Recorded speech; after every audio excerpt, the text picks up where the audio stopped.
మున్సిపాలిటీకి కొత్తగా డబ్బులు గ్రాంట్ వచ్చినాయి. బీఆర్ఎస్ పార్టీ వాళ్ళు అన్నాక అడుగుతూనే ఉంటారు.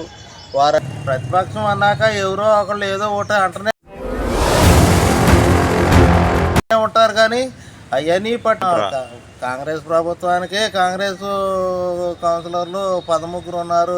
ప్రభుత్వం మీకు సానుకూలంగా ఉందా? మీరు ప్రభుత్వానికి కోఆపరేషన్తోనే వెళ్తున్నారా? సానుకూలంగా ఉంది. సానుకూలంగా మేము కూడా పనిచేస్తాం.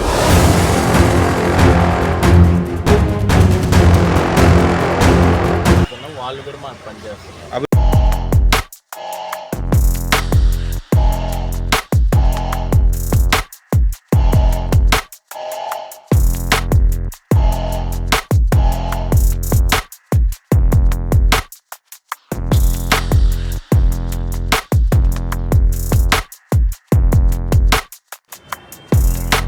సో నమస్తే, మనం ఇక్కడ ఇప్పుడు కల్లూరు మున్సిపాలిటీలో అయితే ఒక సమావేశం జరిగింది.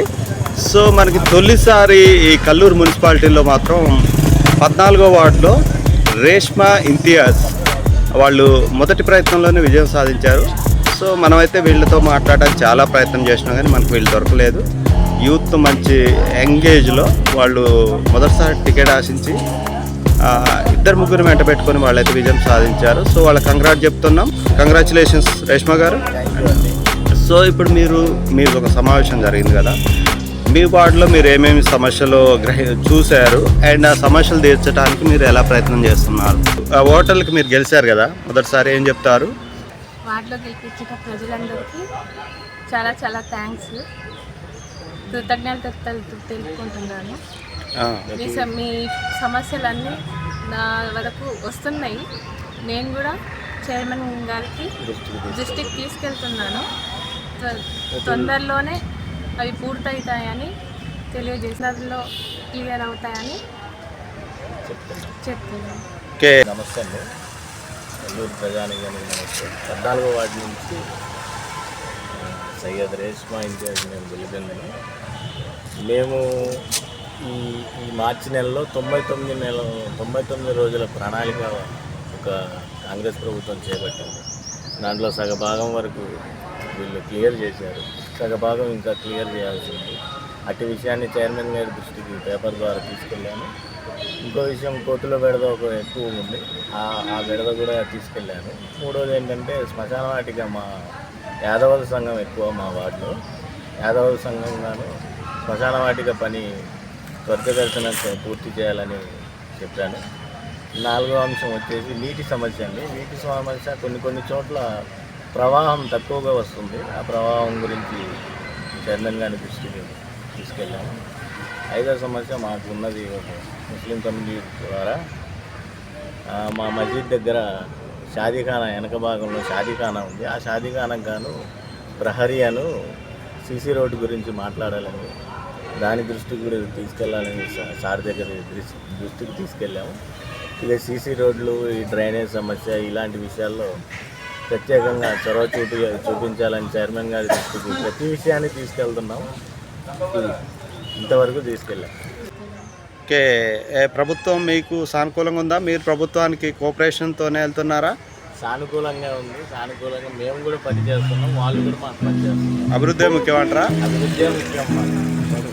ఓకే, థ్యాంక్ యూ అండి. దానిపైన తీర్మానాల కోసం ఒక సమావేశం జరిగింది. ఇక్కడైతే మనకి సీనియర్ మోస్ట్ కాంగ్రెస్ వాది పెద్దబోయిన నరసింహరావు గారు ఉన్నారు, వార్డు పెద్దబోయిన నరసింహరావు గారు ఉన్నారు. సో సమావేశం ఎలా జరిగింది ఏంటని ఒకసారి మాట్లాడదాం. ఏం సమావేశం అంటే నరసింహరావు గారు ఈరోజు ఎలా జరిగింది, ఏంటి, ప్రతిపక్ష సభ్యులు ఏమి అంశాలు లేవనెత్తారు, ఎలా జరిగింది, మంచిగా జరిగిందా లేదా చెప్పండి. ఈరోజు మన మున్సిపాలిటీకి కొత్తగా నిధులు వచ్చినాయి గవర్నమెంట్ నుంచి. మన మున్సిపాలిటీకి ప్రతి వార్డుకి అన్ని రకాలుగా మంచినీళ్ళ పంపులు కానించి, బ్లీచింగ్ పౌడర్ కానించి, లైట్లు కానించి, సీసీ రోడ్ల కానించి, డ్రైనేజీల కానించి, మొత్తానికి అన్నిటికీ ఏటికాటికే గవర్నమెంట్ గ్రాంట్లు ఇవ్వటం జరిగింది. దానికి సంబంధించి ఈరోజు మీటింగ్ ఏర్పాటు చేశారు. అందరూ ఇరుపక్షాలము కూర్చున్నాము. కూర్చున్న తర్వాత బీఆర్ఎస్ పార్టీ వాళ్ళు ఈ మన మున్సిపల్ చైర్మన్ గారికి తర్వాత కొన్ని ప్రశ్నలు వేసి అడిగారు. ప్రతిపక్షం అన్నాక అడుగుతూనే ఉంటారు. వారు అడిగారు, వీరు చెప్పారు. అయితే అంటారా పనులు అతి త్వరలో? త్వరలో మొదలు పెడతారట. మొదలు పెడతారు. ఏ వాటిలో పనులు ఏమేమి ఉంటాయి అవన్నీ చెప్పించుకుందరు కానీ అనేది చెప్పారు. కల్లూరు అభివృద్ధి అయితే మీ హయాంలో మంచి జరిగిద్ది అంటారా? బ్రహ్మాండంగా జరిగింది. కాదే ప్రతిపక్షం అన్నాక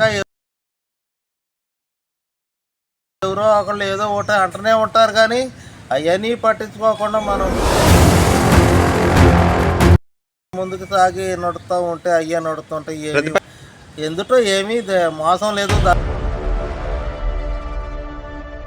లేదు, అంతా ఓపెన్గా నడిచింది. ఓకే, థ్యాంక్ యూ అండి. థ్యాంక్ యూ అండి. ఓకే.